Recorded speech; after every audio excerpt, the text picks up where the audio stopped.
Bakit nandito ka na? Akala ko sabay kayo ni Daddy na pupunta dito para sunduin ako. Nauna na ako kay Tito. Nasaan pala si Mami? Nandyan lang siya sa may sofa kanina bago ako makatulog Lumabas lang sandali si Tita, may tatanong daw sa doktor mo. May mga kaklaruhin lang daw siya bago kayo discharge para sigurado. Ganun ba? Anong oras na pala? Maaga pa naman, kaya hindi mo pa kailangan na magmadaling magayos. B, ang totoo, inagahan ko talaga ang punta dito kasi gusto kitang masolo sandali. Bakit mo naman ako gustong masolo? Wala lang, namiss lang kasi kita. Kahit halos araw-araw kang nandito sa ospital para alagaan at bantayan ako? Oo, ilang minuto lang kasi ako na mawala sa tabi mo. Sobrang namimiss na kaagad kita eh. Alam mo Joel, ang weird mo ngayon. Pero alam ko naman na masaya ka lang kasi sa wakas, madi-discharge na ako dito sa ospital. Thank you talaga ha. Thank you sa lahat ng pag-aalaga na ginawa mo sa akin. Wala yun. Mahal kita kaya hindi ako magsasawang alagaan ka. Emma, sobrang saya ko ngayong araw na to kasi makakalabas ka na. Diba sabi ko naman sa'yo, sasamahan kita, lalaban tayo. Kaya sa abot na makakaya ko, hindi ako umalis sa tabi mo. Alam mo, B, sa totoo lang, paulit-ulit ako nagpapasalamat kay Lord na nakilala kita. At nagpapasalamat din ako sa Kanya kasi sinagot mo ako at sinuklian mo yung pagmamahal na binigay ko sa'yo. Ako nga yung dapat na magpasalamat kasi ikaw yung palaging nandyan para sa akin.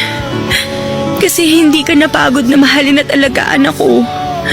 Binigay mo sa akin ang lahat ng lakas mo para patuloy ako magpakatatag hanggang sa gumaling ako. Tinupad ko lang din naman yung pangako ko sa'yo at sinusunod ko lang yung gustong gawin ng puso ko. Diba sabi ko naman sa'yo, kahit na anong mangyari, ikaw at ikaw ang mamahalin ng puso ko. Kaya ngayong makakalabas ka na dito sa ospital, aalagaan nating maigi yung kalusugan mo. At palagi mong tatandaan, B, mahal na mahal na mahal kita. Ang sweet naman ng boyfriend ko. Payakap nga ako. Sige, yayakapin kita ng sobrang higpit. Basta tatandaan mo, Emma, mahal na mahal kita. Ngayon hanggang sa kabilang buhay.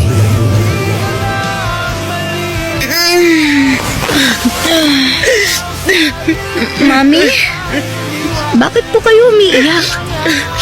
Emma, anak. Nasaan po pala si Joel? Akala ko nandito na siya kanina pa. Mami, bakit po ba kayo umiiyak? Magaling na po ako, di ba? Makakalabas na nga ako ng ospital. Kaya wala na pong dahilan para umiyak kayo ngayon. Akala ko talaga nandito na si Joel.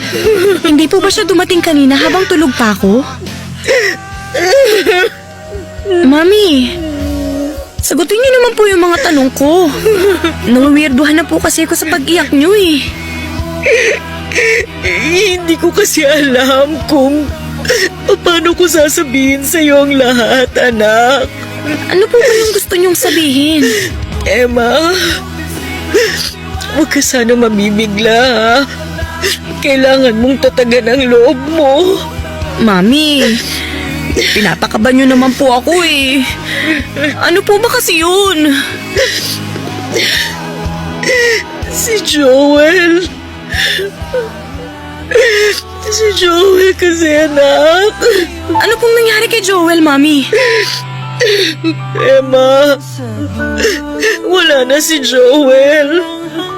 Tumawag sa akin ang nanay niya at ang sabi niya nagkaroon si Joel ng brain aneurysm habang nasa opisina. Hindi na siya umabot pa ng ospital.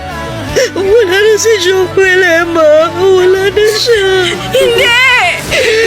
Hindi totoo yan, Mami! Nandito lang siya kanina! Kausap ko lang siya eh! Niyakap pa nga po niya ako, kaya imposible na patay na siya! Imposible yun dahil nangako siya sa akin! Nangako siya sa akin na aalagaan niya ako at hindi niya ako iiwan! Nangako siya, Mami! Nangako si Joel sa akin eh! Nangako siya! Nangako siya!